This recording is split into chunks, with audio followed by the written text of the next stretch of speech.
All right, let's go. 125 pounds. The NCAA brackets are set.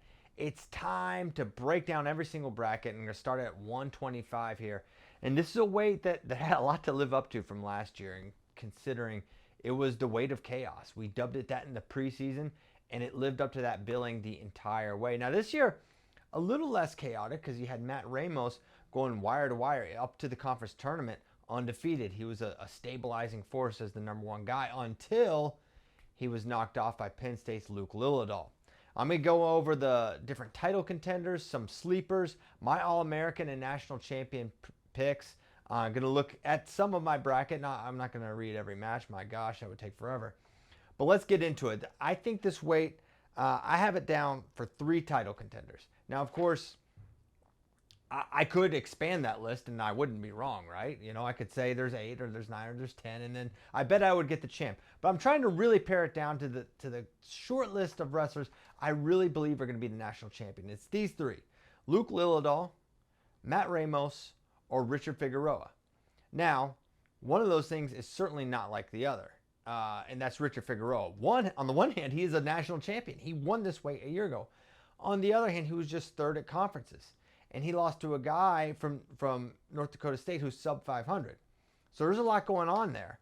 But at the end, leading into conferences, I actually thought Richie looked pretty good. I don't know what happened in the Doherty match, right, against NDSU. That was weird, but he wrestled back for 3rd. And just him having the pedigree that he has and really only having 1 loss on the year, you can't say this guy can't win a national title. And I think some of the matchups in front of Richard Figueroa would suggest that that's true. Matt Ramos unquestionably can win this weight, and so can Luke Lillidahl because of what we just saw him do at the Big Ten tournament. Now, I have Luke Lillidahl winning this weight.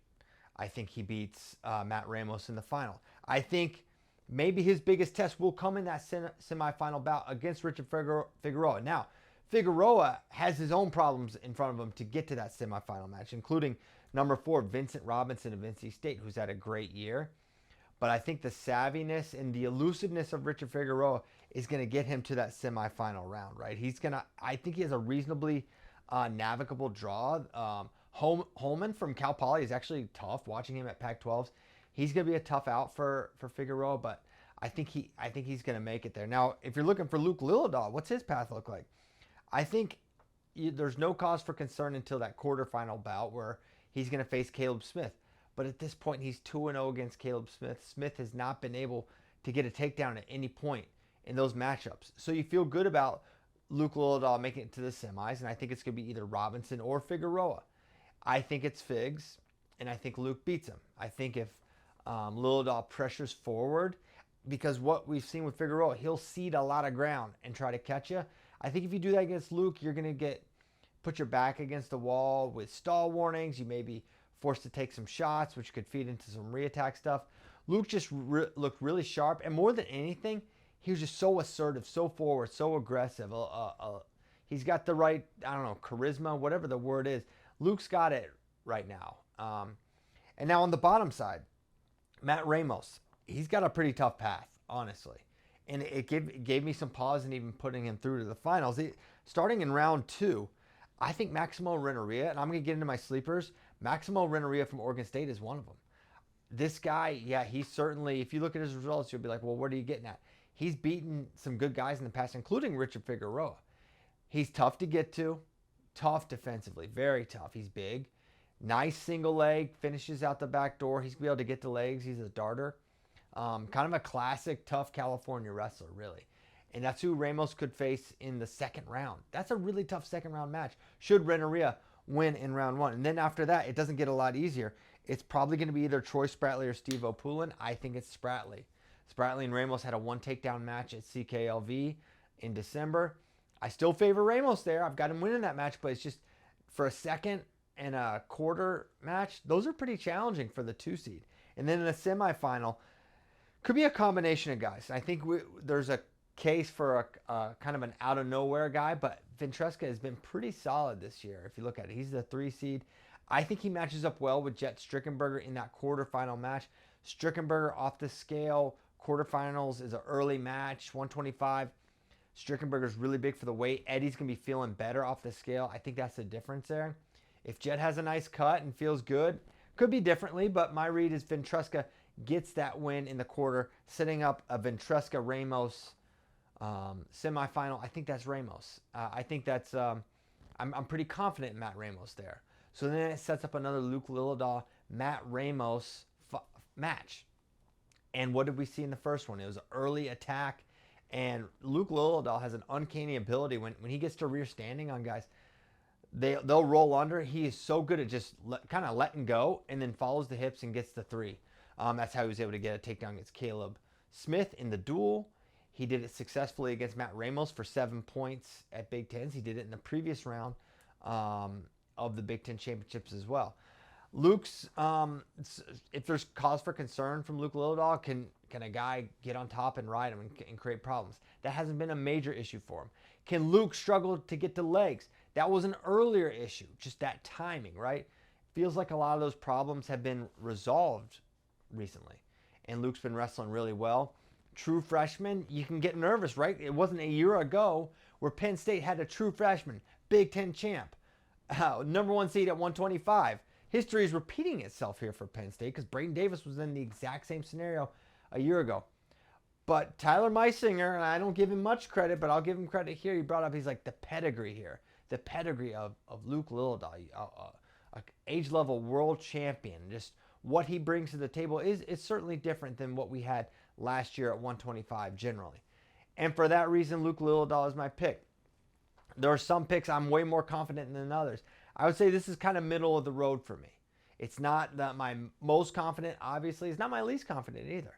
I feel like Luke Lillidahl is a reasonable selection based on how guys are wrestling right now and how they looked at the conference tournament.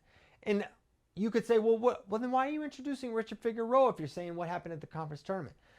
There's still a caveat in my own mind, and maybe it's logically, inconsistent, but I just saw what this guy did last year at the NCAA tournament coming in as the 8th seed, right? And sometimes there's guys that are just different when it matters most, and conferences aren't the NCAA championships. And Richard Figueroa is one of those guys. Now, some other sleepers that I haven't mentioned. I already mentioned Maximo Renneria out of the 15 for Oregon State. Number 20, Brendan McCrone. Middle school McCrone, it seemed like he was figuring it out a little bit at the Big Ten Championships. This guy, he gives up the first takedown so often, he puts himself in a hole. Now, what I saw towards the end of the Big Ten Championships, he was going after, trying to get on top early. This is one of the best top wrestlers in the NCAA tournament at 125. And so McCrone, if he can get on top early, I could see him going on a run here. Where is his first round match? I have him falling in the round of 12 to Spratley. That's an interesting match, though. Spratley can have some issues from the bottom position, right? And McCrone is not a guy you want to face if you have those kind of problems. Ask Luke Lillidahl. He was able to pin him. So McCrone's a guy. I have him going through Anderson of UNI. I have him beating Flynn of Minnesota. And then on the top side, I'll find him, I promise. I have him beating Mark Anthony McGowan as the 13th seed. Right? I think he wins that first round match. I don't know how well he matches up in that second round against Vincent Robinson. That's what sort of can be a limiting factor for him as a sleeper. But that being said, he has a wild card element with you don't know how these guys are going to respond underneath. And if he gets that one opportunity on top, he can blow a match wide open no matter how much he's down by. And that makes him an interesting sleeper, as is number 23, Tanner Jordan from South Dakota State. He's someone who has reached All-American status 1 year ago. Now, his path, I don't like it that much because he has a first-round match against Steve-O Poulin, who has really dominated this series historically. So Jordan's really going to have to get hot on the backside for a while if he wants to make it back to that All-American status. And I have him falling short of that. So he'll have to knock off some good guys, but the track record is there for Tanner Jordan. He has had a fine showing this last half of the season. You can't count out Tanner Jordan. He was a very high seed last year when he was able to make it to the podium. So that's my read on 125. Here's my final podium. First, Luke Lillidahl. Second, Matt Ramos. Third, Richard Figueroa. Fourth, Eddie Ventresca. Fifth, Caleb Smith. Sixth, Jet Strickenberger. Seventh, Vincent Robinson. Eighth, Troy Spratley. Losing in the round of 12, I've got Maximo Renneria. Nicolas Rivera. He should be another sleeper as well. That guy's extremely dangerous. Number 20, Brendan McCrone, and number 8, Sheldon Seymour. those are my picks. What are yours? I want to know how you see 125 going down at the NCAA tournament. Cannot wait for this one. 133 pounds, it certainly can be a weight that can go a lot of different directions, like many NCAA weights. But I think there are, more than any other weight class perhaps, there are more dangerous, highly seeded guys in this bracket than any other. I'm going to go into that, those deep sleepers, my title contenders, and ultimately my 1st through 8th finishers. So starting with the title contenders, and I'll say this in probably every video, yeah, I could make a big list of title contenders, and I'd probably be right, because probably the champion will come from that list. But I'm really trying to pare it down to the 3 or so guys that I really think are my most likely NCAA champions, and here they are. They are, in this case, it wasn't this case at 125, but in this case, it's the top 3 seeds: Lucas Bird, Drake Ayala, and Nasir Bailey. Now, that's a pretty small list, but that's how I see this one going. Now, as I look at the top side, I really like the path for Lucas Bird. And that's why I don't have any other top side guys, because I think it's one that he is very likely to navigate. Though he's going to have tough guys throughout, like in 2nd round, Jacob Van D. That's not an easy guy, but Jacob Van D did not have the best showing at the Big Ten. Maybe dealing with an injury after a concussion, or, he was knocked unconscious against Nick Bouzakis. And then in that 2nd round, he would have Braden Davis. Now, he's wrestled really well against, in that quarter, he would have Braden Davis or Braxton Brown, 2 guys he has had success against. And then in the semi, it's could be a lot of different guys, and that is a factor here. But it's a combination of Zeth Romney, Dom Serrano, Tyler Knox. I just like that path for Lucas Bird. Sometimes the 1 seed is not always the most navigable path, but in this case, it is exactly what the 1 seed is intended to do. It gives Lucas a really favorable draw. And then down below, the draw for Drake Ayala, the 2 seed, and I think it's pretty tough. At 31, Cade Moore, this is a guy who just majored Frost from Iowa State, right? And now his record is kind of terrible for an NCAA qualifier, but this is a guy who a year ago gave Vito Arujau a real run. The talent is there. I'm pretty sure he beat Sam Latona. So this guy's good. And that's Drake Ayala's 1st round match. In round 2, and not enough people are talking about this guy, and there's kind of reasons for that, but Anthony Noto of Blockhaven. That looks like the 2nd round match for Drake Ayala. This guy's a multiple All-American, very tough from the top position. For a 2 seed, that's a pretty tough 2nd match. Then in the quarters, could be Nick Bouzakis, could be Dylan Shalver, a Big Ten champ, or a guy that's as dangerous as anyone in Nick Bouzakis. That's your quarter. And then the semi, I do think it's going to be Nasir Bailey from Little Rock. And I think Drake wins that match against Nasir Bailey, making it to the NCAA finals. So I have it, the Big Ten finals, the NCAA finals, repeating itself. On this occasion, I've got it going back the other way. I've got Drake Ayala winning this bracket. I'm not saying last week was a fluke by any stretch. Lucas Bird made that happen. I think in this instance, I think Drake is better leg attacks. I don't think that pinfall scenario is likely to repeat itself for Lucas Bird. Just candidly, I think it's unlikely. I think Lucas is going to have to go and get a takedown against Drake Ayala. And apart from the feet to back, he hasn't had many opportunities. I think Drake's going to give himself more opportunities to do so. So that's how I see that top 3 playing out. Now, I want to get into these sleepers because there are a ton at this weight class. At the 10, you've got Dylan Shalver of Rutgers. He's a Big Ten champion a year ago, a past All-American. I think he's someone who can go on a deep run on that bottom side. Number 13, Tyler Knox. This is a guy with a win over Drake Ayala, with a win over Zeth Romney. And he is in this quarter here. I think he could wreak some havoc. He's at the 13. He'll have Borman and then Romney likely, the 4. He has a win over the 4 seed. Dom Serrano is a guy who has the 5 seed, but he's got some losses to guys ranked well below him. So if you're looking for a surprise semifinalist, maybe number 13, Tyler Knox, is your guy. Other sleepers. I already mentioned Anthony Noto. Now you look at his wrestle stat. You look at his record.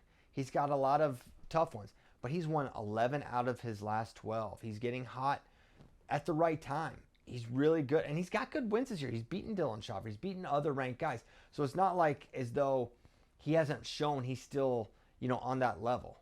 So I think for a 15 seed, extremely dangerous.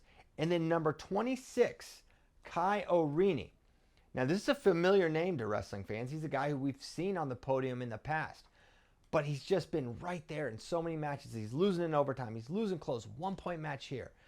And for that reason, that's why you're the 26th seed. He was at 141 to start the year, made the cut down, limited schedule, limited wins. But there's a sign that he's kind of rounding into form, and it's in the form of a win over Ethan Oakley, someone who beat him earlier this year. He lost tight ones to Conor McGonigal, the 6th seed, in overtime, I believe. So if you're looking for someone that who knows they can put it together, he's put together and placed at the NCAA tournament. He's the 26th seed, and now he's going to have a tough guy, Nick Bouzakis, in round 1. But what do we know about Nick Bouzakis? Not always the best round 1 wrestler, right? We saw him lose round 1 at the Big Ten Championships, but what does Nick Bouzakis do? Which brings me to the next one. Nick is a backside savage. This guy gets on the backside and bonuses his way. We've seen him do this at Vegas. We've seen him do it at Big Tens. These are not easy tournaments, and Nick Bouzakis has found a way.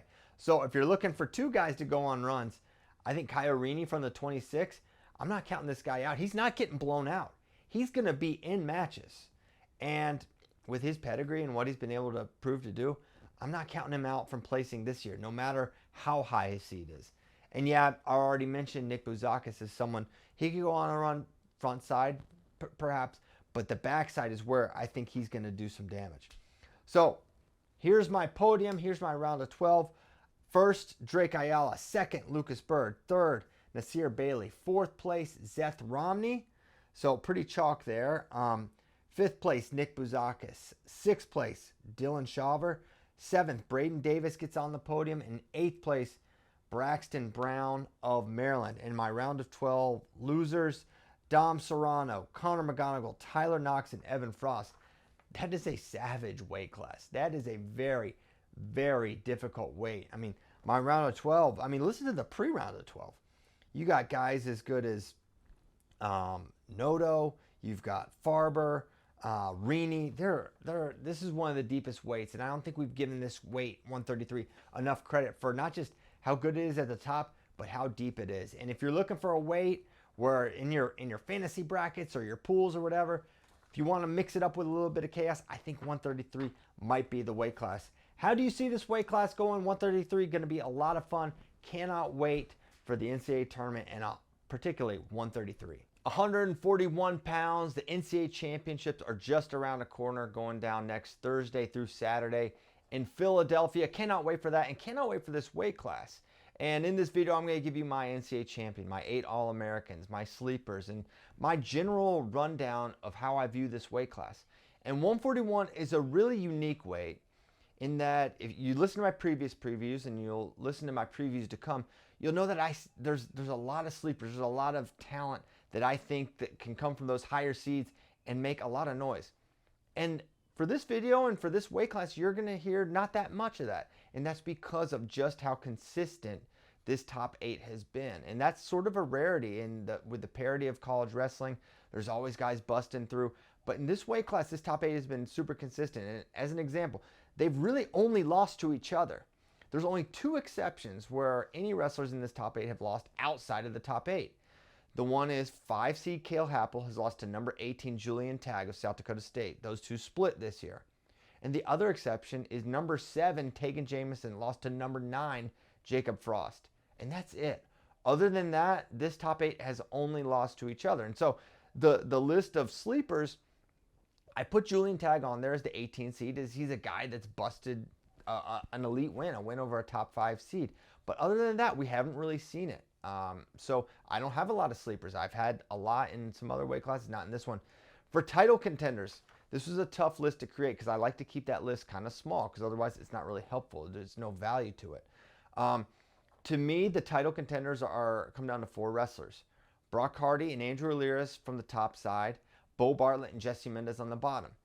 I could have expanded that list. I could have included Cale Happel. I think it's, is he a guy that could make the finals? Certainly. I had to have a cutoff somewhere. I had Cale just off that list. Fair or not, right or wrong, the tournament will decide ultimately, and the wrestlers will decide. But that's my top 4. Seeing what Brock Hardy did at the Big Ten tournament, beating Jesse Mendez, who had been a thorn in his side, and beyond that. Knowing Andrew Aliris' pedigree, you may say, hey, Andrew Aliris doesn't belong on this list. And I would have a hard time disagreeing with that based on this season. This season, Andrew Alirez has not proven he's that national champion guy. But what we are lacking is a volume of results with Andrew. He has not wrestled much against the elite competition. The best guy he's wrestled this year is Tegan Jameson, and he lost to Tegan. And so you may say Andrew Alirez should not be on this list. To which I say, once again, I can't fully disagree with you, other than the fact that I saw this guy run the table in 2022. I watched him beat an undefeated Real Woods. Watched him beat Bo Bartlett relatively soundly. And for that reason, he's still on this list. So here's kind of how I see the weight going down. And I'm going to give you my national champion picks. So I've got Andrew Alirez and Brock Hardy making it to that quarterfinal round. That will be one of the most anticipated quarterfinals. And for Brock Hardy, he needs to keep, and Brock Hardy likes to scramble, right? He likes to let guys in on his legs and mix it up. But I think against Andrew Alirez, this is an area where he needs to have a little more awareness, a little more paranoia about keeping Alirez off his legs. This guy is a proficient finisher of his single leg. He's got a single leg to both sides. He's a good finisher. However, I just watched Andrew Alirez lose to Tegan Jameson on a botched single leg finish, which to me stands out. That's something we haven't seen with Andrew Alirez. So I have Brock Hardy winning this matchup. I think it's close to a coin flip match. I don't have a strong advantage for Brock, but I think his point scoring ability, his ability to get to the legs, he's uncanny.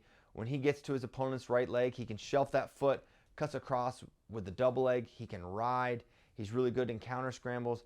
Hardy's a complete package. And I have Hardy winning that semifinal against Cale Happel. I think Happel beats Coderhant in that quarterfinal match. And now I know you may be thinking, you and I fans and the Schwab mob are probably saying, what are you talking about? Cale Happel beat Brock Hardy this year. I saw that too. And my takeaway from that match is obviously that Brock Hardy can win it, but I saw, or that Cale Happel can win it, but I saw Brock get to legs and finish. I saw him ride pretty well. And really, the match, if you look at the 7 minutes, I felt like Brock Hardy gave himself more opportunities to score than Cale Happel. What Cale Happel brought to the table in that match was that kind of knockout element where he went short offense to a near side cradle for 7 points. And that was the difference in the match. It ended up being a 7-5 final for Cale Happel, with Brock Hardy being in on a couple really typically higher percentage finishes that he just didn't quite finish, or he would have won the match. So I got to make a call. My call is Hardy. Hardy makes it to that final. Now down below, Bo Bartlett, Jesse Mendez. Those two stand out, right? It was the NCAA finals a year ago with Jesse Mendez winning. These two are 3-3 against each other in their collegiate careers. And I really think that's going to be the semifinal match. For Jesse Mendez, he's going to have to get through Vance Vonbar. Now, I am not overlooking that match, and I'm certain that Jesse Mendez and company are not overlooking that match. Vance Vonbar is a machine. This guy keeps coming, keeps attacking. But Jesse beat him on what I would call probably not his best day. He beat him when Vance Vonbar was coming at him, and he was able to get his hand raised and stop some of those attacks. And Jesse is underrated defensively. And I think all those problems still present for Vance Vonbar. So while that is a quarterfinal that is definitely in question for me, I see Jesse Mendez winning that. And now for Bo Bartlett, it's kind of a similar story, right? Bo Bartlett, I think, is going to have Tegan Jameson in that quarterfinal round. Now, with Tegan and Bo, I think you have a one takedown match. I think both those guys are very comfortable in those limited exchange type of bouts. And Bo Bartlett just has a stronger track record of winning those kind of bouts. And I think that's going to be the case here. It's also a quarterfinal bout. Well, now, what does that mean? That means it's Friday morning, early, closer to the scale. Tegan's big. I think that favors Bo Bartlett a little bit as well. Maybe, and I do think people can overrate that element, the Friday morning element, but it's worth noting, and I would give Bo the advantage anyways. So I think Bo wins that, and it sets up the 7th meeting between Jesse Mendez and Bo Bartlett. And in this case, what I've seen from Jesse, I have concerns, right? I don't think I'm watching the Jesse Mendez of the 23-24 season. And the main issue I'm seeing with Jesse are some of these finishes. You think about the Bo Bartlett match in the duel. he's in on a great single leg. Really good position where you think he's going to finish. And Bartlett's able to scramble out of it. You watch the Hardy match. There's some tough counter scores, or not counter scores, but counters from Brock Hardy that really seem to slow him down. You watch the Bo Bartlett match again. You watch the third place match in the Big Ten Championships. Mendez is in deep on a single leg. Looks like a perfect position. I don't know if it's hesitation. I don't know if it's health. I don't know what it is. But the fact is, Jesse is not finishing it the way you would expect he normally would. And for that reason, I think Bo Bartlett is going to win again and punch his ticket to the final. Now, these two have only wrestled one takedown matches in their history. And so whoever gets that takedown is very likely to win because the defense for these guys is so elite. One other element for Jesse that can't be discounted as a path to victory for him. Yes, the takedown. But he can ride. And he can ride Bo Bartlett. He's been close to riding time. He was pretty close in their Big Ten match. He just missed getting riding time. He had a good ride going in that second period. But Bo Bartlett was able to get away. And Bo Bartlett made it so riding time wasn't a factor. And he got that takedown in overtime. Semifinal round, Penn State. That's a factor, right? You can say, well, is that going to apply against Jesse Mendez? I don't know. All I know is the factors are just lining up just enough for me to pull the trigger and pick Bo Bartlett. And coming into this year, I'm a guy that's been, I was sort of heckled by the FRL crew in 2021 and 2022 for me saying, Bo Bartlett's the real deal. I think this guy can win a national title. And now it's kind of come full circle, and he's a clear title contender. But coming into this year, I said I still think it's Jesse, right? Just given that track record. Now I'm flipping. I've got Bo Bartlett winning this semifinal against Jesse Mendez. And yes, beating Brock Hardy for the national championship. I think Bo Bartlett does win this weight class. What's the history with Bo and Brock? Well, it's 2-1. Bo Bartlett is favored. Brock Hardy won the first one back a couple seasons ago. And since then, Bo Bartlett has been able to get the job done. I think Brock Hardy's going to have to go after Bo Bartlett. I think he needs multiple attacks, multiple locks on the legs for him to get that finish because Bo Bartlett is just so dang hard to score on. I would say, if you're asking me who has the most point scoring potential in a given match in this weight class, without hesitation, I'm going to say Brock Hardy. Without hesitation. His ability to get to legs and score, his ability to ride and turn, his ability to counter score. I think it's the best in the weight class. I just think in terms of match management, it's going to be Bo Bartlett. I think he gets the job done here. I would say this is common for a lot of weights, but this is one of the weights I probably have the least confidence in because of what Jesse Mendez has shown over the years, what Andrew Lewis did 2 years ago, and what Brock Hardy did last week. So you have recency with Hardy. You've got track record with Mendez and Aliras, and you've got the competitive element and the matchup element with Bo Bartlett. So there's angles you could take and reasonably arrive at a lot of different conclusions. But that's my conclusion. And I'll give you my podium here. I've got, as you know, Bo Bartlett winning. Second place, Brock Hardy. Third, Jesse Mendez takes out Vance Vombar in that third place match. Fifth place, Aliras over Happel. Seventh place match, Tegan over Josh Coderhan. Losing in the round of 12, I got Julian Tagg, Sergio Limley, Sam Latona, and Jacob Frost. A couple other notable backside matches. I have Aliras falling to Mendez in that consolation semi, as well as Vombar beating Cale Happel in that consolation semi. A lot of tight matches, very competitive matches. This is a tough bracket to call, although I will say this, you're probably going to get the top 8 pretty close, right? Whether it's the exact order, I think it's going to be hard to have the wrong 8 for this one, just for how good this 1 through 8 has been this season. But I want to hear from you. I want to know your podium. I'm reading these YouTube comments. A lot of people are, they're saying, oh, you're wrong here, you're right here. But I want to know your top 8. Put it on wax. I don't want anyone saying, oh, you blew this after the NCAA championships. I want to see you guys call it before the championships start. What do you think happens at this weight class? Who can win a national title at 149 this year? I've got the list narrowed down to 3. 1, national champion Caleb Henson. I think he's an obvious addition to this list. Number 2, Shane Van Ness. Number 3, Ridge Lovett. Now, that's my list of 3. you may be wondering, okay, where are some other names? Where is Kyle Parko? Well, I don't have Parko on this list. And what I saw at the Big Ten Championships is what kind of has me more concerned, right? I watched this guy get blown out not once but twice. He got majored by Ridge Lovett. He was dominated and majored by Shane Van Ness. That's the second time Shane Van Ness had majored him. So I've seen this guy this year get blown out in 3 different matches. I just don't think that's the recipe or something we're going to see from a national champion. So Parko, while I think he can beat some of the guys on this list, and he has beaten Ridge Lovett, he's kind of owned that series historically. I think what we're seeing right now, Parko is just off the list, though I do think he is going to All-American this year. Now, for Caleb Henson, I think for all 3 of these title contenders, you have reasons for doubts. With Shane Van Ness, you have reason for doubt in that we've seen him lose to Ridge Lovett and Cannon Webster, right? That Webster loss was highly shocking. The Ridge Lovett one, that was a very hyped match. It was one that we knew would be in the balance, and we were curious how it would go. And it was a fun one. I'll get back into that match. But the Cannon Webster loss, that was surprising. He had majored Cannon Webster earlier this year, and then he lost to him.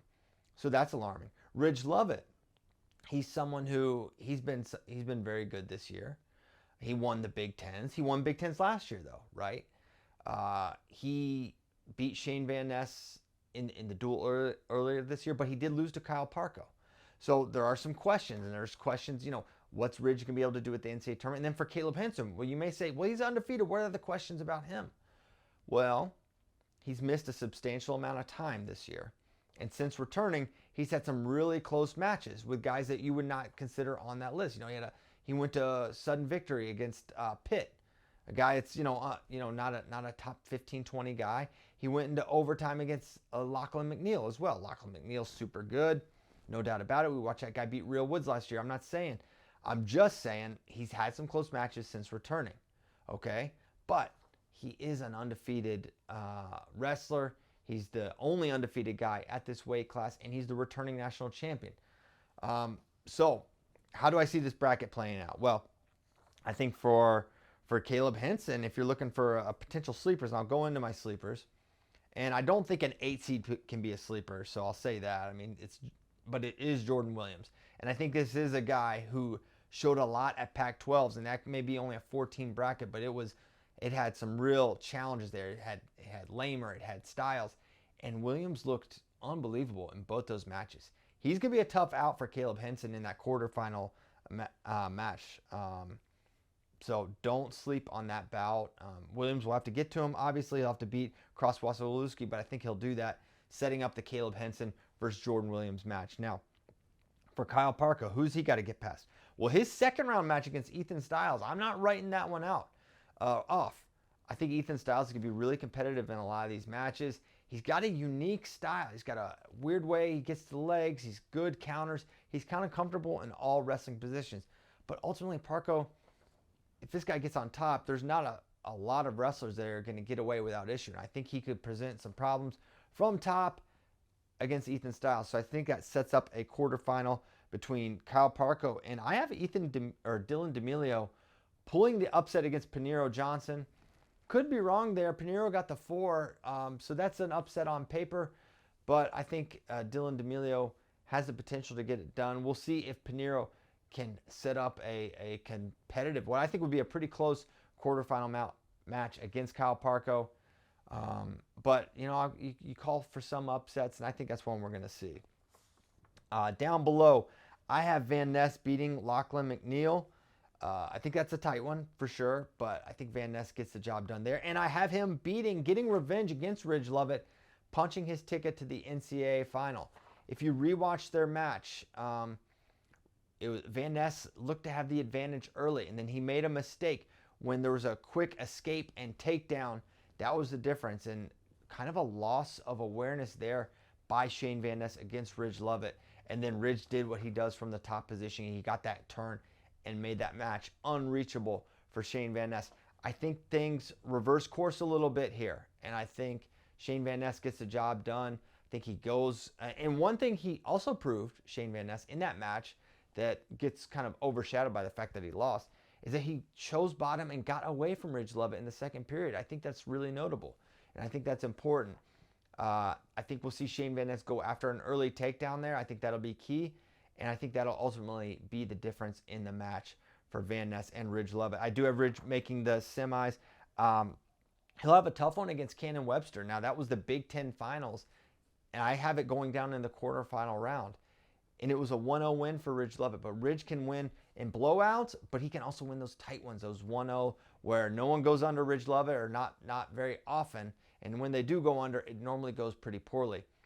Webster elected to stay neutral. He pressured hard, but was never really close to a takedown. And this is another one of those, quarterfinal, Friday morning, closer to the scale matches. Webster got to wrestle that Big Ten Finals, probably as big as he's been all year for a wrestling match. Not going to be the case here for this bout. I think Ridge gets it done and gets that semi. No question about it, Ridge can win this weight. You got to make some tough choices here when you're picking NCAA champions and NCAA finalists. I've got Henson doing it. He's just a little more proven. He's given me fewer reasons to not pick him, and that's why he's my choice. Now, if you're looking for some sleepers, number 11, Sammy Alvarez. This guy, he's bounced around, right? Started at Rutgers, then Oklahoma State. Now he's at Rider, and he's just been rock solid all year long. There hasn't been any ups and downs. He's lost to good guys. He's beaten a couple ranked wrestlers. No bad losses. No losses that have you scratching your head saying, "What's going on here?" He's been super consistent this year. Now I don't love his path out of the 11, but I think he's going to have a winnable match in that round of 12 against Jordan Williams. But I have Williams winning that match. Ethan Styles, someone else I mentioned. If you're looking for a bracket buster, I think it's him. This guy has got crazy confidence. He's got a really fun style. I think he's got the potential to place. I have him on the podium, placing in the top 6. And this is where the seeds can be a little misleading, because Ethan is the 12, and it's not a bad seed. That's not what I'm implying. But going into the Pac-12 tournament, Ethan was probably looking at a 5 or a 6 seed. And then he loses to Jordan Williams, who looks like the truth right now, and he falls back to a 12, right? So that's how one match, that's not just one tournament, that's one match, flipping him from probably the 5 all the way down to 12. So don't let the 12 make you think he's not really that kind of a guy. He's probably in that, 5 to 8 range in reality. And I have him wrestling to that place. Same for Dylan D'Amelio. This guy brings it every single match. He's not the guy that's going to wow you with his athleticism necessarily, but he wrestles really hard. He can get to legs.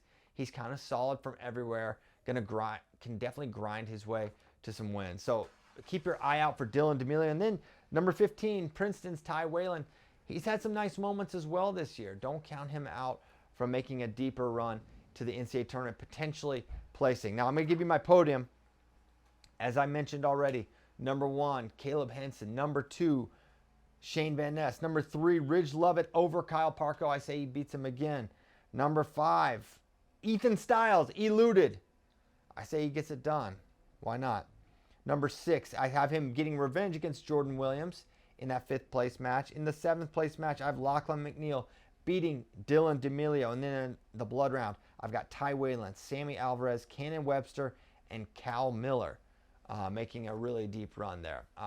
So some surprises in that weight class. Maybe a little chalk. I don't know. I have a hard time with this one. I have a hard time not picking Ridge Lovett. I had a hard time picking against Caleb Henson, or saying, man, Shane Van Ness during points in time. There were people saying, this guy looks like a runaway favorite for 149. I think it's a crazy weight class. I think it's going to be a really fun weight class. That quarterfinal, semifinal round is going to be absolutely incredible. But I want to hear from you. Who do you see winning 149 pounds at the NCAA tournament? Who gets it done? I want to know your top 8. Who are the top contenders at 157 pounds? That's the question. And this is a weight that's gone through quite a change in perception from the beginning of the year to right now. Starting with Ja'Cory Teamer. This guy came in as the returning national finalist. Levi Haynes moves up. He transfers to Iowa. And you think, okay, big time points coming for the Iowa Hawkeyes at 157. And then he has the hamstring injury against Paniro Johnson early in the season.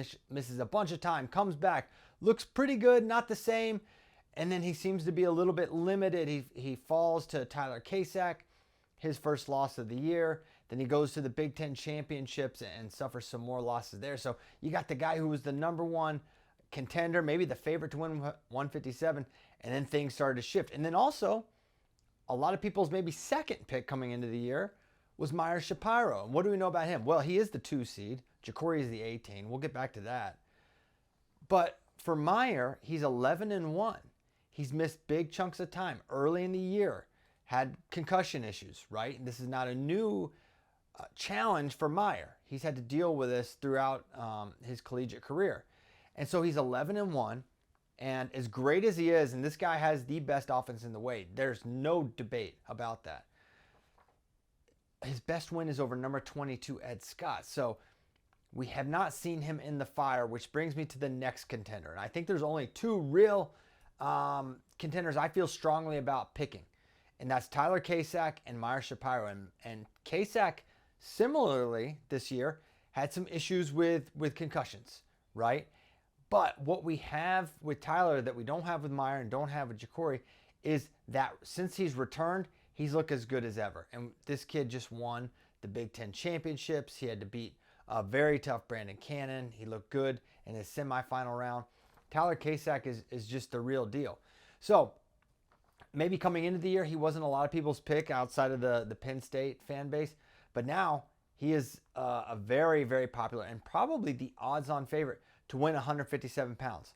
So right now, I've been giving you my title contenders, right? Well, right now, to me, it's Kasak or Shapiro. That may sound crazy. That may sound nuts. But I have a hard time picking a third. I think Antrell Taylor, he's shown he's going to have a hard time beating Tyler Kasak. I look at the top side with Kasak, and who's going to knock him off, right? You got the 4 seed Hipólito. I think that's a good matchup for Tyler Kasak. You got the 5 seed Brandon Cannon, who, coming into this tournament, I thought, he'll be a fun sleeper guy to talk about. Well, he wrestled so well at Big Tens, he went from probably a 15 to 20 seed all the way to 5 based on that Big Ten performance. And while I think that Big Ten final between Cannon and Kasak was definitely a little closer than the score would show, I still think it's going to be a tough match for him to win. So then you're looking at the quarterfinal to someone like Askey or Joey Blaze. I just think it's a nice path for Kasak to make it to the final. And honestly, that Cody Chittum match in round 2 for Kasak is one that'll stand out. 2 guys that wrestle really hard, super physical. Both have had concussion issues in the past. You hope they're both fully healthy. They both looked healthy coming into the NCAA tournament. But for me, I see Kasak making the final. I have Meyer making the final with a high degree of concern. Starting with the second round, he's got Jacory Teemer. Now, what I saw from Jacory at Big Tens was a guy who was, and Jacory's a possum, right? He'll hang back, and then he'll kick you. But it was just a lot of hanging back. He wasn't able to score. He wasn't able to generate a lot of offense. And more than anything, his counter-reliant style seemed to be, I won't say figured out, but I'll say less effective than the past. Guys were getting his legs and they were able to finish. That's new. That's rare. That's something we hadn't seen. We watched him lose to Ethan Miller, right, in a 2-1 tighter match. So I don't have confidence right now that Jacory is Jacory, right? It's no slight to what he can be. We're evaluating based on what is. And what is, it doesn't appear to be improving at a rate fast enough to say, yeah, Jacory's going to beat Meyer Shapiro. He's going to go on and win a title. I'm just not there. If you are, if you believe, I don't think you're crazy, right? I'm just not there personally. So I have it, it's sort of chalk, but I think it's a little chaotic to get to Kasak versus Meyer. Antrell Taylor, does he have the offense to score enough on Meyer Shapiro? That's my question, because Meyer is worth 1 to 2 takedowns a match. Antrell is so good positionally, really strong, very hard to score on. I don't know if that's the recipe to knock off Meyer Shapiro. That's my read on it. We'll see how it plays out. Some of the sleepers you should keep your eye on. I don't even like putting Teemer on there at the 18. No one is sleeping on Jacory Teemer. So I'll give you some other names. Number 16, Cody Chittum. Definitely been up and down this year and didn't have the biggest upswing at Big 12s, but I thought he looked competitive in a lot of his matches. He got over the hump against Ryder Downey this semester, this year. That's good. He's beaten some good guys this year. It's always going to be a little bit of a roller coaster with Cody, but, NCAA is a roller coaster. And so I think he had a rough tournament last year, probably learned a lot from that experience. but I think he can have a good showing, and I'm not surprised at all if this guy ends up on the podium. Another one, Kobe Seabrick, South Dakota State. Another guy rounding into form, making the Big 12 finals. That was a big achievement for Seabrick, who had been taking some losses, I think surprised a lot of people. And now rounding into form, finding that consistency. He's a tough guy to score on, really good with scrambles, really good defensively, can wrestle upper body. So Seabrick's going to be a tough out, as will Trevor Chumbley from Northwestern, just a tough, gritty Big Ten wrestler. So those are my sleepers. Now, let me give you my top 8. Here's how I see these brackets playing out. I've got Kasak over Meyer, and here's why. I think Kasak has the offense to challenge Meyer, right? To stay score for score. Listen, I've been Team Meyer all along. And Meyer's offense is better than anyone's at this weight, including Tyler Kasak. The guy can attack with incredible proficiency, both sides, right? He can ride, he can turn. He's kind of everything. 7 minutes of Tyler Kasak, that's where it gives me concern. Meyer not having yet navigated a field even close to this in his collegiate career. Let's think about that. You know, Tyler's won a Big Ten title. Meyer, you know, he didn't know Vegas this year, right? Didn't win Vegas the year before, didn't win NCAAs last year. EIWAs and IVs, those are just not conferences that have the requisite challenges to kind of prepare you for this. And that could help Meyer, right? Because he's going to be super fresh and feeling good. But there's two sides to that coin. I just think Tyler's just so battle tested. 7 minutes. I think he can ride Meyer. That's been an issue at times for Meyer, getting off the bottom. And I think 7 minutes of Tyler Kasak are ultimately what's the difference. But I fully expect Meyer to have his moment in this match and in other matches. I think he gets takedowns against just about everyone in the country, including Tyler Kasak. But I see him getting the win. Would not be shocked at all. This is one of my least confident NCAA title picks. Third place, I've got Ryder Downey beating Antrell Taylor. Now for Downey, I have him wrestling all the way from the round of 12 all the way back for third place, because I have Downey losing to Antrell Taylor and then beating Cody Chittum, who they've gone back and forth. So that's a coin flip match probably for Downey and Chittum in that round of 12. I've got him beating Caleb Fish, Brandon Cannon, and then Antrell Taylor for third place. Those two have gone back and forth this year. I think they're going to go back and forth at this tournament. Just my read on things. And then for fifth place, I've got Brandon Cannon over Tommy Askey. I've got, in the 7th place match, Caleb Fish over Ethan Miller.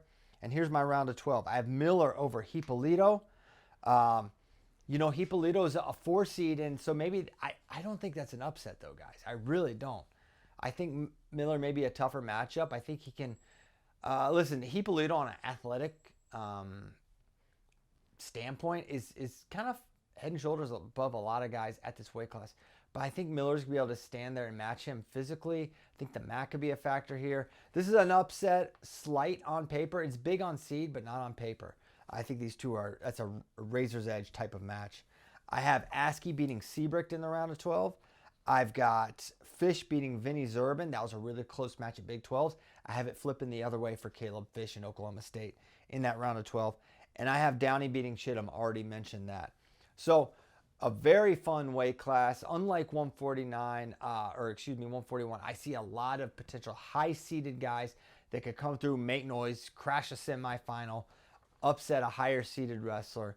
But ultimately, at the end of it all, I think Tyler Kasak stands on top of the podium and wins this. He has just had simply the best year by far. And there's this Penn State dynamic, right? Penn State, NCAA finals, they're tough to pick against. But Meyer is one of those guys that has the pedigree to kind of buck the trend as well. That's why it's so, you can hear almost in my rhetoric here, I'm sort of wavering, but I'm sticking with Tyler Kasak, my NCAA champion pick. Who do you have bringing home the gold at 157? Let me know your top 8. Put it in the comments. Thanks for listening. 165 pounds at the NCAA tournament. This weight has been the weight of Mitchell Messenbrink, and he's dominated a lot of the discussion about this weight, and he's dominated every bit of the competition. Mitchell is far and away the favorite to win 165 pounds.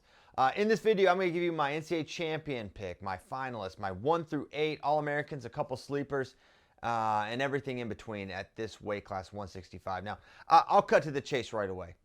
I've got Mitchell Messenbrink winning this weight class. There's no reason to pick against him based on the season he's had, based on the competition in this field. Mitchell is head and shoulders above.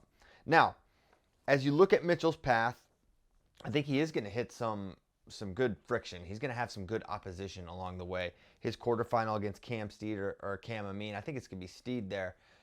Steed's a tough guy to score on. And then after that, he could face his former teammate, Terrell Barraclaw. Now, those two had a relatively close match last year when Barraclaw was on Penn State. Now, Barraclaw is at Utah Valley. He's had a great season, obviously. He's doing what many Penn State fans said Barraclaw would do if he weren't behind someone as great as Mitchell Messenbrink. And now we're seeing that. They've got the 1 and the 4 seed there. And while Barraclaw is going to have some familiarity with Mitchell's game, the same's true for Mitchell, right? He knows what's going to happen. And Mitchell has only gotten better since that time when they wrestled in last November. So that's almost a year and a half ago. So I have Mitchell winning that match. I mean, Barraclaw is really tough. He's good on the mat. He's tough to score on. Bigger guy. But at the end of it, it's Mitchell punching his ticket to the finals, where I think it's going to be a familiar opponent. I think Caliendo makes it. Though I will say a couple matches that are maybe not getting the attention. One, Caliendo's quarterfinal match against Bo Mantanona. I think Bo Mantanona makes that quarter. Bo is dangerous. Bo is a pinner. Bo may not have the ability to outscore Michael Caliendo, but one exchange, one flurry, and Bo has the capacity, the potential to end any match, right? And with that in mind, Caliendo's got to be extra aware. Those two have not faced this year. They didn't duel. They didn't face it at the Big Ten Championships. And so there's, that first time wrestling someone dangerous like Bo Mantanona, that's got to be on the radar for Caliendo and the Iowa coaching staff. This is a dangerous, dangerous match in that quarterfinal. And then similarly, that semi, the 2 seed, Peyton Hall, I think both Peyton and Caliendo posed the probably second and third toughest test for Mitchell Messenbrink. Peyton is big. He can wrestle on the mat. And if you think back a couple years, Peyton Hall was the guy that gave Keegan O'Toole some of his toughest matches of the season, almost beating Keegan O'Toole, giving him tough other matches as well. It wasn't just a one-off. And I think this Caliendo-Peyton Hall match is super, super competitive. But at the end of it all, I just believe in Caliendo's ability to generate offense, to attack the legs and score better than anyone at this weight. And for that reason, I have him making the finals. And I think many people will probably put him in their finals. But I think this is a scenario, while he's been far and away probably the second best guy, I think there's 2 opportunities where we could see Caliendo upset. So pay attention to those. I have a couple sleepers I want to mention. One, Nico Ruiz of Arizona State. I've seen this guy. He's notched some big wins. He beat Cam Amin at Big 12s, but he's also been super competitive with other guys. He's been competitive with Peyton Hall. That's going to be a second-round match, Peyton Hall, Nico Ruiz. Highlight that one. That is going to be one of the matches to watch in round 2 of 165 pounds. And then also, Chris Minto from Nebraska. I mean, where did Chris Minto come in? No one was talking about this guy coming into the season, and he has been rock solid for the Huskers all year long. Out of the 12, has the capacity, has the potential to be a real disruptor. Now, some other storylines going into this weight class. You have the 5th seed, Julian Ramirez. Certainly one of the best guys to not place at this point. And now you're kind of, in the back of your minds, you're kind of hoping this guy gets over the hump. Is he going to do it? I have him getting on the podium this year. I do. But it's going to be another round of 12 match because I think he loses to Bearclaw in that quarterfinal match. And this is going to be a super competitive round of 12 group because I think Hunter Garvin or Andrew Sparks are going to face him, or Nico Ruiz. So Julian Ramirez is going to have an extremely difficult round of 12 match to place. Down below, another round of 12 match of intrigue. I have Bo Mantanona and Cam Amin, formerly of Michigan. Bo Mantanona, now wrestling for Michigan, wrestling in that round of 12 because I have Amin losing to Steed and I have Bo Mantanona losing to Caliendo. If that happens, they would be on a round of 12 trajectory to face one another for that spot. And I have a tough decision to make there, but I'm going with Bo Mantanona. Cam Amin did not have a good showing at Big 12s relative to the expectations that surround Cam Amin. And Bo Mantanona seems to be coming into his own. Freshmen tend to get better as the season goes on. I think we've seen that with Bo. So I've got him getting the job done there, although there is a little bit of familiarity as Bo and Cam were teammates last year. Could that potentially favor Cam? I don't know. I have Chris Minto beating Andrew Sparks in the round of 12, and I have Cam Steed beating Braden Scholes to play. So here's my podium. Here's how I got it. Mitchell Messenbrink won. I know we saw Caliendo make it closer this time. I think actually Mitchell pulls away again in this NCAA Finals match. I expect bordering on bonus. Probably, if I had to put my name on it, I'd say major decision for Mitchell Messenbrink this time around. I've got Peyton Hall getting third over Terrell Bearclaw, so pretty chalk. Then I've got Bowman over Julian Ramirez, and then Cam Steed over Chris Minto as my podium. So, fun weight. I think this weight is not discussed as much because it's Mitchell next topic, and it is that. I believe that, but I think there's a lot of other fascinating wrestlers, exciting wrestlers, and interesting storylines that have me very excited for 165 at the NCAA tournament. But I want to know, who do you see as the sleepers? I had listed two. I had Ruiz and Minto. I think this is a pretty tight top 8, honestly. I don't think there's a lot of outside the top 12, 15 that are going to make the podium, but I think those two are the guys with the best potential. How do you see this weight going? Give me your 1 through 8 and how you see 165 going down at the NCAA tournament. Starts Thursday. It's getting closer in Philadelphia. This is without a doubt the toughest decision for a national champion I think I'll make for the entire NCAA tournament. And I'm talking about 174 pounds with Keegan O'Toole, Levi Haynes, and Dean Hamady. I'm going to get into my national champion pick, my top 8, my round of 12, some of the sleepers to watch out for at this weight class. I think there's actually a lot in this weight class. 165 didn't have as many. 174, bunch of guys, high seeds that I think could make deep runs into this tournament. And let's start with those guys because really after the top 3 of Keegan O'Toole, Levi Haynes, Dean Hamady, I think there's a pretty substantial drop-off here. I don't think there's anyone that really enters into that top 3 conversation in all likelihood. And really, for me, it's a top 2. It's Keegan O'Toole and Levi Haynes. And then Dean Hamady is kind of the next best guy, but I just don't see him ending up able to beat Levi Haynes in that semifinal match, let alone Keegan O'Toole. I feel like his opportunity was really in that Big 12 final. Now, starting with those sleepers. Okay, you've got a 16 seed, Lorenzo Norman from Stanford. We saw what this guy could do at Cliff Keen. He's really had a tough second half of the season, and there's not a lot of momentum for Norman coming into this to the NCAA tournament. But at the 16 seed, that's a potential second round match for Keegan O'Toole. That's tougher than a lot of 1 seeds second round match. I'll say that much. Number 13, Cade DeVos. This guy's an All-American for South Dakota State. Had a tougher start to the year, was seemingly rounding into form the second half of the season. I like his momentum, and this guy's super proven. And he and Bronigal, let me make sure, yes, this is Danny Bronigal. I think both of these guys, now that's a round 1 matchup, DeVos versus Bronigal. I think either one of those guys has the potential to make a run to the semifinal round because the 4 seed Garrett Thompson, the 5 seed Simon Ruiz, I think those guys are super vulnerable. They have really nice records. I'm talking about Thompson and Ruiz. But if you look at the high-end wins, they don't really have them. I mean, without a doubt, Danny Bronigal has better wins than the 4 seed and the 5 seed. Now, Bronigal has a worse record. He has some tough losses. But what he showed at the Big Ten tournament, placing 3rd, beating Carson Hartzler twice, that's more than either of these guys have been able to prove this season. So I have Danny Bronigal out of the 20. This may sound crazy. I have him in the semis. I don't think it's nuts if you look at it a matchup-by-match basis. That being said, Cade DeVos could knock him off in round 1, and DeVos could do the exact same thing. Or it could go chalk, obviously. That's always on the table. But for me, I don't take a ton of big swings, but I think right here, the 20, Dan Bronigal, I think he makes a deep run. Now, who else? MJ Gaitan had some nice moments at the Big 12 tournament, had a big pin there for Iowa State. Don't count him out either. Okay. Now I'm going to get into my national champion pick. And this one is so tough because no matter who you pick, you have reasons to feel extreme discomfort with that decision. You have reason to feel like, man, I really just did that. I really just picked Keegan O'Toole to lose to Levi Haines. Keegan O'Toole, one of the most proven NCAA performers. This guy is a two-time national champion.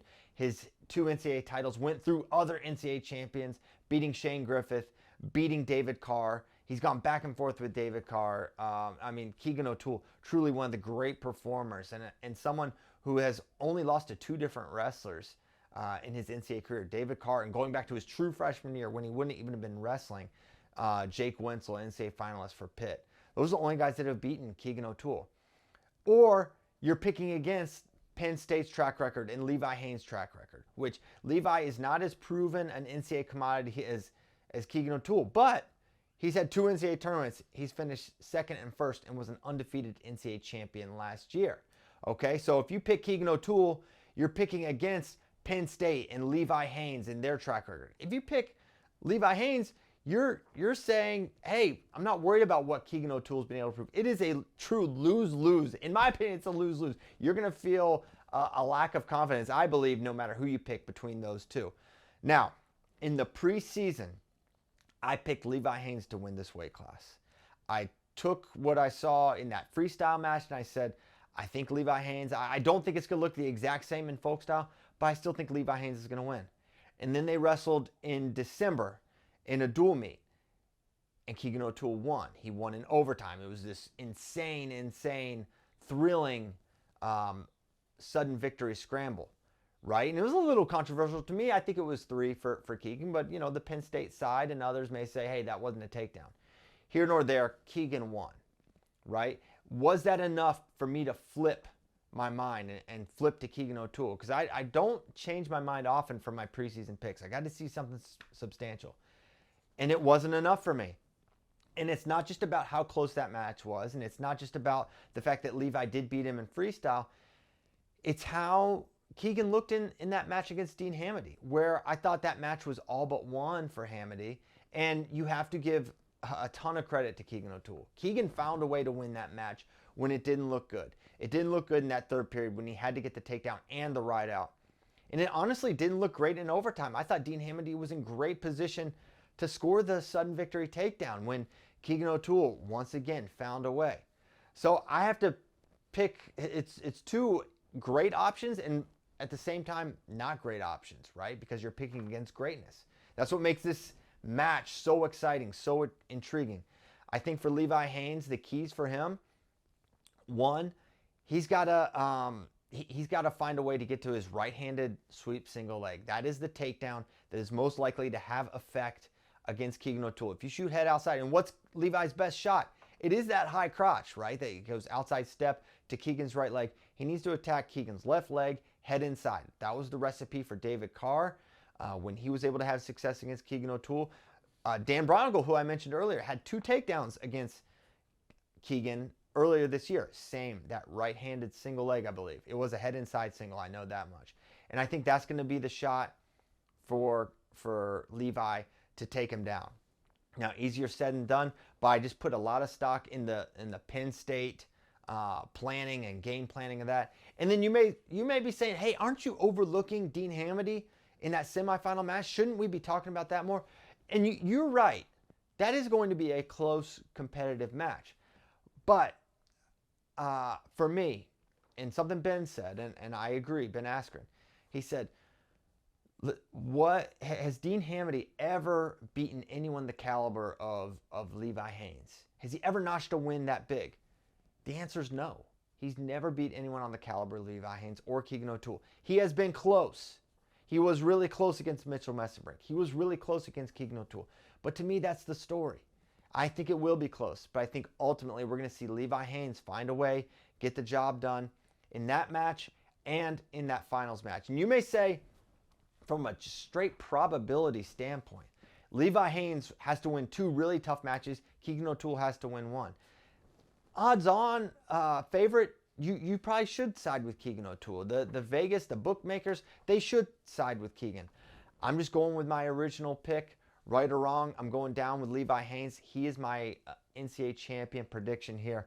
And we'll see if I'm right. It could go up in flames in that semifinal round. but I trust Levi Haynes to win this match. Now, what's the rest of my podium look like? Well, I've got Levi over Keegan, Dean Hamady third over Danny Bronigal, the 20 seed. I have him getting fourth place. Carson Hartzler fifth. I liked the way he looked at the end of the season. I liked the way he looked at Big Tens, even though he kind of melted down against Bronigal. I think he still had a really nice performance. I have him beating Garrett Thompson for fifth place. And then I have Patrick Kennedy getting on the podium, beating Simon Ruiz of Cornell. Round of 12 losers, I have Alex Kramer, Cade DeVos, Danny Wask, and Lenny Pinto. All right, here's my round of 12. I have Kennedy beating Pinto. Now, that was the craziest match I think I watched this year, Kennedy and Pinto in that duel in Carver Hawkeye. I think Kennedy gets it done there in that round of 12 match because I have Pinto losing to Hartzler in that second round match. That's a big second round match for Pinto. Can he win that one? Absolutely. I just have Hartzler getting the job done there. This is on these All-American. Sometimes you feel a little more clear. I think these are all coin flip type of matches, with Pinto and Kennedy certainly being one. Garrett Thompson, Danny Wask, certainly winnable for Wask, but I believe Thompson won that match earlier this year. I have him getting the job done there for the Ohio Bobcats. Hartzler, I have beating DeVos, and I have Simon Ruiz taking out Alex Kramer in that round of 12. It's a really fun weight. The finals is obviously going to take a lot of the shine, a lot of the discussion, but I think there's a ton of highly seeded guys that could be extremely disruptive, could absolutely blow up this bracket and make it look crazy. I actually have a little bit of disruption going on there. But what do you think? Do you see this weight going chalk? But I want to know more than anything. Do you have Keegan winning? Do you have Levi winning? Can Dean Hamady do it?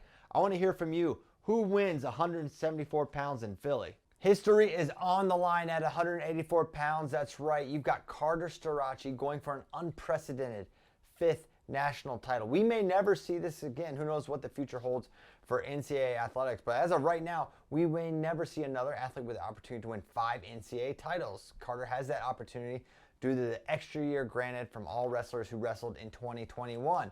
So he's trying to do something special. And standing in his way, 2 absolute juggernauts of challenges. You got Parker Keckheisen, you and I, Max McAnally from Minnesota.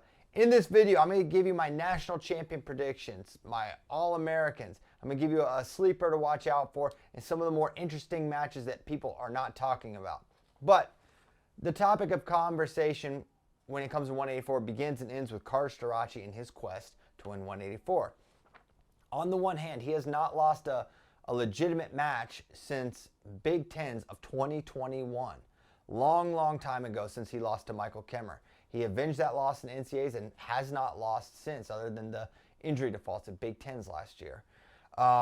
So with that in mind, the task is daunting for anyone who's going to face Carter Starace. However, there's 2 guys that have given Carter Starace very strong challenges this year. I'm going to take you back to November when Parker Keckheisen and Carter Starace squared off. It was a sudden victory overtime win for Carter Starace. There were no offensive points all through regulation, right? Carter Starace had a hard time getting his offense going against Parker Keckheisen, and then got a single leg late in that match, or I should say in sudden victory. And the finish didn't look like a guarantee. It was on the edge. It didn't seem like Carter would be able to finish, but he did. And Carter did what he always does, wins. And so as you look forward, I mean, Parker Keckheisen, I think this is someone who is a little bit slept on, even though he was an undefeated national champion this year. I think people don't realize how good he's been since 2021. He's never finished lower than 3rd. He's been in weight classes with Aaron Brooks and Trent Hidley and Carter Starace, and he's only fallen behind some of those guys. He's an incredibly high-level wrestler, very few losses throughout his career. If you think he can't challenge Carter Starace, you're crazy. He already has, and he's only been looking better since that match. But there's another contender that potentially stands in his way, and these 2 will likely hit in the semifinals. That's Max McAnally of Minnesota. McAnally gave Carter Starace a great test as well, pushing him to sudden victory. He had a takedown in the first period, beautiful low-level single that was able to take Carter down, but Carter did what he does. He got off the bottom, got down to business, got his own takedown, and was able to get the win in overtime when McAnally took an errant shot. But for Carter, he's only going to have to face one of those guys, right? And so who makes it to the final? Well, I believe it'll be Parker Keckeisen. And I am not counting out Max McAnally. I just think Parker is so seasoned, and when you look at point scoring potential, I think Parker may have just a little bit more. I think he's just a little bit better on his feet, a little more seasoned. He's so experienced. He's been in so many big matches. He's going to find a way to make it to that NCAA final against Carter Starachi. Now, Carter, his path, what does it look like? Some familiar opponents, Jackson Smith Quarter, Dustin Plott. Those two have never faced, but it seems like Carter's going to be able to figure that one out and make it to the finals. And I think in this one, I've got Carter Starachi winning. Until I see him lose, I'm not picking it. I'm not predicting it. The guy hasn't lost since 2021. I think he gets the job done here. I think you're crazy if you think Keckeisen can't do it. And I think you're crazy if you think McAnally can't do it. But I think it's going to be Keckeisen who gets the opportunity. And I think for Carter Starachi, the match looks like this. I think he's not going to want it to go as long as he did last time. He's like a computer. He's taking all the data, all the information from Parker Keckeisen in that first match. And I think it's going to result in a first period takedown for Carter. And I think that's going to totally shift the entire trajectory of the match. And Keckeisen's just going to have a hard time running down Carter Starachi. So I've got Carter winning this one. Goes out a 5-timer. Will he win the Hodge? That'll be the next question. We'll get to that at a later time once the dust is settled from NCAAs. Now, let me give you my podium here. I've got first place, Carter Starachi. Second, Parker Keckeisen. Third, Max McAnally. Fourth, Dustin Plott. Then Jackson Smith, Bennett Berge, Gabe Arnold out of the 11, and Silas Allred out of the 12, finishing 7th and 8th. Now, those round of 12 matches, I have Allred beating a very tough Dylan Fishback, who's one of my sleepers for NC State out of the 15 seed. I think it's very realistic that Dylan places. However, I really like how Silas Allred was wrestling at the Big Ten Championships, and just towards the end of the year, seems like he settled into the new weight class after not the best start, is wrestling really well. I think he's going to finish on the podium here. I've got Jackson Smith taking out Chris Foca as the 6th seed. That's an upset by seeding, but not by the regular season result. Jackson Smith won that match earlier this year by a pretty lopsided margin. I have Bennett Berge taking out Edmund Ruth in the round of 12. That's a coin flip match. Edmund Ruth looked really good at Big Tens and in the lead up to that tournament. He certainly could finish on the podium, as could Reese Heller. But I have Reese Heller falling to Gabe Arnold in that round of 12. Now, for you Iowa fans, how do I see Gabe Arnold's tournament going? I have him winning round 1 against DJ Washington and then defeating Chris Foca in that second round match, okay, before falling to McAnally and dropping down right where I said he would. Should he lose early, lose to Chris Foca, he would have Dennis Robin. Then I think it would be Parker from Oklahoma, and then he would have Jackson Smith in the round of 12. And we all know that is a close match. Those two have split. Basically nothing separating those two wrestlers. And so I think, for Arnold, if you watch Arnold this year, you know what you're in for. You're in for some tight matches, winnable matches, but it's going to be close. And there's not going to be a lot of separation in some of these bigger matches for Gabe. But that being said, if he loses in the second round, I don't think his path is all that much more tough. So if you see him lose in round 2, all hope is not lost for Iowa and Gabe Arnold at 184 pounds. So this weight, it's going to be incredible. And I think I'm hopeful that the NCAA would end with this match, start with 197, wrap around, and finish with 184 pounds. I think for the history that's on the line with Carter Starachi and really Parker Keckeisen, he's got the opportunity to make history of his own, going out a 2-time NCAA champion. He would go down as undefeated for his last 2 seasons because All-Star Classic matches don't count for your official record. So 2 technically undefeated guys, although our eyes saw what they saw in the All-Star Classic. And for Carter Starachi, he can cement himself on maybe the Mount Rushmore for Penn State wrestling, and maybe put the cap on a record-setting performance by Penn State. I think this team is going to contend for the all-time point scoring record. That's how good this team is. That's how special Carter Starachi is. Can't wait for this one. History on the line. What do you think? Does Carter get it done? Does he bring home his 5th title in Philadelphia? I want to hear from you. I get so excited thinking about this 197-pound bracket. We've been talking about this one all year long. So many contenders. You have Stephen Buchanan transferring from Oklahoma to Iowa. You have Jacob Cardenas transferring from Cornell to Michigan. AJ Ferrari, we didn't know where he was going to go. And right before the season, Cal State, Bakersfield, and then the emergence for Penn State. We didn't know who their 97 was going to be. Is it going to be Lucas Cochran? Could it be Josh Barr? And then Josh Barr left no doubt in that first month and has been one of the top stories of this weight class all year long. And now Barr is a story here for another reason, the injury he suffered at the Big Ten Championships, and we don't know exactly how healthy he is. So in this video, I'm going to give you my national champion, my All-Americans, round of 12. I'm going to give you some sleepers to keep an eye out for. I've got a couple, 3 in total for 197 pounds. I'm going to give you some of the more interesting early matchups we're going to see, and there are a ton of this, because this is a very, very deep weight class, and the way some of the seeding worked created a bunch of really interesting early round matchups. So let's start with it. Who are the title contenders in my mind? Okay. Some weights I've had 1, some weights I've had 2, 3, and this weight, this is the most I've had, 4.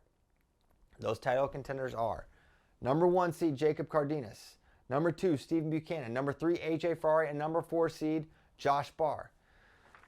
Jacob Cardenas is obviously a title contender. He just won Big Tens beating Josh Barr and Stephen Buchanan. Josh Barr is a title contender because I saw this dude beat Jacob Cardenas earlier this year. I know what he's capable of. Stephen Buchanan was the most solid guy. He was the most proven guy going into the conference tournament for Iowa. He was a clear number 1 ranked guy before falling narrowly to Jacob Cardenas. And of course, AJ Ferrari. You're not going to not mention AJ Ferrari. This guy is a national champion back in 2021. Took a circuitous path to get to Bakersfield, but he's there, and I'll be darned if he isn't undefeated, the 3 seed conference champion, looking for his 2nd NCAA title. You're crazy if you don't think AJ can win a national title, okay? And that's kind of where my list stops. There's maybe some other guys that you would put in that list. I would not. I think it's the national champion is going to come from those 4. Okay, a couple of names to look out for in the lower seeds. Stephen Little, I think he's got a great path. I think there's a chance we see him wrestle in the semifinal. Think about this. He's going to have Michael Beard in the 2nd round. He's beaten Michael Beard. In that quarterfinal, he would have Josh Barr. Josh Barr beat him in sudden victory this year, but if there's a slight impediment for Josh Barr, if he's slightly off, you could very well see how Stephen Little could win that match and punch his ticket to the semifinals out of the 12. Now, similarly, you think about the path for Josh Barr. It is really tough. After the 1st round, 2nd round, he would have Trey Munoz. This is a guy who pushed Stephen Buchanan to the brink this year. He's a multiple All-American, placed really high at the national tournament in the past, and that's who Josh Barr would have in the 2nd round. Should Barr get by Munoz, then that would set up the Little quarterfinal. If it's not Little, it would be Michael Beard. Now, Michael Beard is someone that you would feel better about, actually. Even though he's the higher seeded guy, Josh Barr dominated him in their meeting. So you'd feel better about that compared to the tight match Little and Barr had. So that quarter is just a lot of fun. There's going to be a lot of potential for chaos in that group. Another good early round match, Andy Smith, Zach Glazier. That's round 1. These two hit at NCAAs last year. It was Andy Smith the winner. If Zach Glazier wins, that sets up the AJ Ferrari, Zach Glazier Soldier Salute rematch where it all went down, where everything went crazy. Those two could wrestle in round 2. That's a 3 versus 14 that is going to get more eyeballs than a lot of matches this tournament, including mine. That will be a very fantastic, exciting, drama-filled match. So let me cut to the chase. How do I see this weight class going? Who do I see winning? If you've been listening to me talk about this weight class, I've been consistent all year long. AJ Ferrari.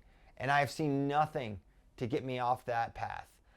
AJ, for all his bluster and bravado, is a really smart and tactical wrestler.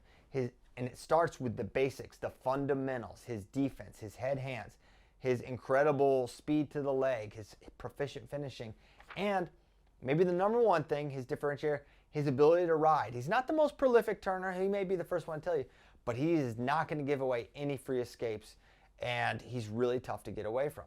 So that package, I think, is going to be enough to deliver him an NCAA title. I have him going through Zach Glazier in round 2. Max Stout from Pitt. It's probably going to be one of the Stout brothers. I think it's Mac, and I think that's a great matchup for him to punch his ticket to the semi where he would have Stephen Buchanan. And I think a lot of Stephen Buchanan, but familiarity matters. I think AJ's coming into his best wrestling of the year. And he's beaten him a couple times. Stephen Buchanan is undoubtedly better than he was when AJ beat him. But I don't think AJ is, I believe AJ's better as well. So with all those things factored in, I think AJ wins an ugly match. Maybe it's riding time. Maybe it's a late takedown. Maybe it's a counter score. But I think he finds a way to get it done. And then I think he beats Jacob Cardenas in that finals match. I think that's going to be another really low-scoring match. Both those guys are very tactical. They wrestle from space.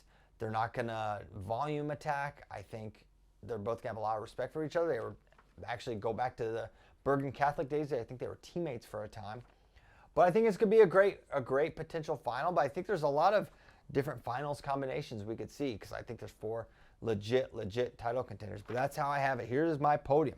I've got AJ Ferrari in first, second, Jacob Cardenas, third, Stephen Buchanan, fourth place, Josh Barr, fifth, the 12 seed, Stephen Little, sixth, Wyatt Volker from UNI, seventh, Zach Bronigal, eighth, Luke Serber, Oklahoma State, and in the round of 12, I've got Stephen Little beating Isaiah Salazar of Minnesota. Salazar, a previous All-American. Can't count him out. His pedigree is there. I have Luke Serber beating Camden McDaniel in the round of 12. Those two wrestled at Vegas. It was a Serber win. But McDaniel, I really like what I've seen from him. He's one of my bigger sleepers out of the 20. I think he could have a nice tournament. And then in the round of 12, this is a really tough group here. Look, I have Trey Munoz going through Michael Beard in the round of 16. And then Munoz gets Wyatt Volker in the round of 12. And I have Munoz falling there. If you watch Wyatt Volker, I think Kozak said it best on the show. This is a guy that's designed to wrestle 3-day, gritty, grimy tournaments. He's tough. He can really scramble. He attacks the legs. Good from everywhere. And he seemingly just continues to get better and better at UNI. So I have him beating Trey Munoz. And then I have Zach Bronigal beating Max Stout in that round of 12. So as you can see, there's a lot of guys that I think have potential to not just place, but place really high. I mean, if Trey Munoz out of the 13 goes on a run, I'm not that surprised. I think it would just be a return to form, a version of him we'd seen. We hadn't seen it. We didn't see it at Pac-12, so we haven't seen it much this year. But I think that is still there, very much a part of the Trey Munoz package. So a very, very exciting tournament, one that's going to have a lot of eyeballs. People are just flat out interested in anything AJ Ferrari does. And from round 1 on, I think everyone's going to be watching to see what AJ does and doesn't do, right? AJ's talked about the composure he's had to work on since getting to Bakersfield and the steps that the staff have gone through to hopefully, bring about that peace on the mat so that he can do what he does, which is wrestle at an extremely high level. This is going to be an incredible weight class. 4 very, very capable guys. All eyes on that Josh Barr leg injury. I'm not sure if it was knee or ankle. I think we've heard knee. Don't know for sure. But one thing with the Penn State and their training staff, unless you hear it's really bad, you kind of give them the benefit of the doubt. And I mean, look no further than what Karstarachi did last year. He didn't wrestle a match at the Big Ten Championships. He was hurt right before then. And he did what he did at NCAAs and really proved just what a gritty competitor he is, but the training staff and how they're able to get guys ready. And you just can't help but believe that Josh Barr is probably going to be able to do something similar. So really fun weight class. I can't wait for it. I want to know who you have taken home the gold at 197 pounds. Give me your national champion in Philly. The heavyweight class, it's the Gable-Steveson show. And so many people are excited to see Gable's final NCAA tournament. I'm certainly one of them. I mean, Gable is a one-of-a-kind competitor, one-of-a-kind wrestler. You may never see another Gable-Steveson step on the mat. He is truly that special. And so I'm going to cut to the chase in terms of title contenders. I really can't put anyone in the category of Gable-Steveson. You look at what he did the Big Ten Championships to Greg Kerfley, and Greg is an undefeated national champion, a guy who's great on the international scene as well, and it wasn't competitive. Greg didn't have a legit chance to score at any point in time. And frankly, Gable felt like that was a down performance by him, that he left some scores out there. And I know I've been communicating with Gable. We did a little comparison video on FRL to talk about, hey, who's been more dominant? Who was better?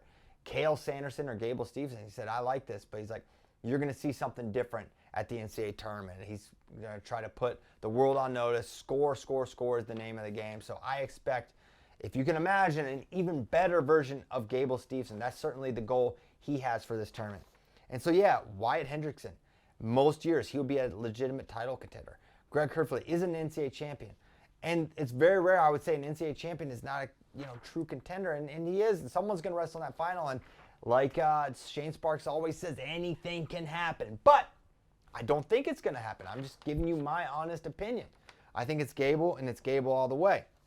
Now, who are some of the sleepers I've got my eye on? Well, I've been riding this guy. I've been high on him all year long, and he hasn't had that big tournament breakthrough yet. But I think it's coming at the NCAA tournament. That's Ohio State's 12 seed Nick Feldman. I think he actually punches through from the 12. I have him on my bracket right here, making it to that semifinal. I think he goes through Ben Keeter, and you're probably saying, wait, Ben Keeter beat him twice. I know. I don't know what I'm thinking. I could be wrong. I trust Feldman's offense to be clicking here. He's got more ways to score than Keeter, but Keeter is a great competitor and a great tactician. That's what separated him. I think the pure wrestling skill is going to separate Feldman here. And then I think Feldman can get by Owen Treffman of Lehigh. Treffman's got a nice record. He beat Colton Schultz. But I think Feldman being in so battle-tested, so many tough matches this year, I think he gets over the hump there before falling in probably dominant fashion to Gable Steveson. But that's my big sleeper. I think Daniel Herrera from Iowa State is pretty interesting out of the 28. Wouldn't be surprised to see him win a couple matches. And then Trevor Tinker. Watch this guy from Cal Poly. Dude, 6'7", really good on top, tough guy to score on, really good pressure. Don't be surprised if he makes a deep run out of the 15 seed for the Cal Poly Mustangs. So there's a couple sleepers for you. Let me get to my podium here. I've got Gable over Greg Kerfleet. Now, thinking about the Kerfleet-Wyatt Hendrickson match, because that's the semifinal I have there on that bottom side. They've wrestled twice. Kerfleet has won them both. I feel like Wyatt is wrestling better than ever. However, what I saw at the Big 12 finals, it wasn't in Wyatt's wrestling. It was in his body. He had to take a little injury time for his shoulder, and I just don't know if you can be anything less than 100% and beat Greg Kerfleet. We saw him lose at the All-Star Classic pretty dominantly to Kerfleet. He wasn't healthy. And then the year previous, he had a pretty tight loss to him. So I don't know. I think Wyatt can win it. I think he's got to wrestle a very tactical match. And Wyatt Hendrickson is many things. But he's not the guy who goes out and executes a game plan. He goes out and just executes. I mean, he just dominates. He goes, he tries scores, he's rolling around. He does crazy stuff. And I don't know if that's the tactics that beats someone as fundamentally sound and as re-attack happy as Greg Kerfleet. And one other issue, if he makes a mistake, Hendrickson I'm talking about, and Kerfleet gets that classic re-attack and gets on top, he's proven he can ride Hendrickson. And Hendrickson has not been challenged from the top position this year, but I think he will be against Greg. And Greg knows that, and Greg will work to ride. And I think those are the things that just have me. There were parts of the season I was like, I think Wyatt can beat Greg. I really did. And then I think he's just not quite clicking at 100, and I think that's the difference. So I wanted to pick Wyatt just for the simple fact, especially at this point, it feels like Greg's not going to be able to beat Gable. But you have the element of chaos with Wyatt. It's like, you may not be able to beat a guy, but if you can pin him, that's it. The match is over. And I think Greg can't, Greg can't pin Gable, but maybe Wyatt could catch him, make something crazy happen, give the crowd a ooh-ah moment. But I don't see it happening. I got Greg winning that match. Now, I do have Wyatt getting third over Nick Feldman. Again, I do have Nick having a big tournament. We'll see if it happens. Isaac Trumbull, 5th. Ben Keeter, 6th. Josh Heinzelman, 7th. Colton Schultz, 8th. In the blood round, I have 4 seed Owen Treffin. I have him falling to his former teammate, Isaac Trumbull, the 7th seed. Treffin transferred from NC State because he couldn't beat out Trumbull. And I think that's what bears out in the round of 12. I have Colton Schultz being Jim Mullen in the round of 12. I have Keeter being Pitzer. That's an interesting matchup. Pitzer's very dangerous. Good wrestler from the top position. These are two of the smaller heavyweights in NCAA wrestling. And then I have Heinzelman beating Lucas Luffman. These are super competitive round of 12 matches that could go a lot of different directions. A match to keep your eye on, 7-10, Pitzer versus Trumbull. I think Pitzer could get the job done. He beat him at ACCs. Could he do that again? I think it's entirely possible. I think this weight maybe has one of the bigger numbers of All-American possibilities because I think there's a lot of high-level guys. It's a pretty deep weight class. You got 12 seeds, 13 seeds, 10 seeds, all with great chances to get on the podium and pretty high on the podium. But at the end of it all, the story for heavyweight is going to be Gable Steveson, who's going to look to have a signature finish for what's been an exemplary NCAA career. He'll go down a 3-time NCAA champion, someone who hasn't lost since that freshman year in 2019, someone who really in a different reality could be looking at 4 NCAA champions if he took advantage of the 2021 year. And I think that's what we're going to see from Gable. I think we're going to see takedowns galore. I think I said it on the show. It's like, man, it's not unreasonable for Gable to tech his way through this tournament just because takedowns are worth 3 now. No one can take him down. If you shoot on him, he's going to re-attack, go behind. He can score basically every time he attacks. He can ride. And he's so powerful in some of his leg attacks, he puts you straight to your back. So I think Gable, masterpiece incoming. Certainly going to bonus his way to the finals would be my prediction. I would not rule out, with the bright lights on him and knowing that the entire world is going to be watching those NCAA finals live on ESPN, I think Gable gives us a masterpiece performance to close out an incredible career, truly one of the greatest of all time. And my only hope out of this is that it spurs on Gable to continue wrestling on the international scene, representing Team USA and bringing home gold for the United States of America yet again, as he did in 2021 at the Olympic Games. So I'm excited for heavyweight class. I'm excited to see if Gable can do what he's trying to do, what he's planning to do. And I'm most excited to see, can anyone slow this guy down? That's my prediction for heavyweight. Thank you guys so much for watching all these. That's 10 of these in the books. I want to know your predictions. Who do you see winning 285? What is your podium? I want to hear from you.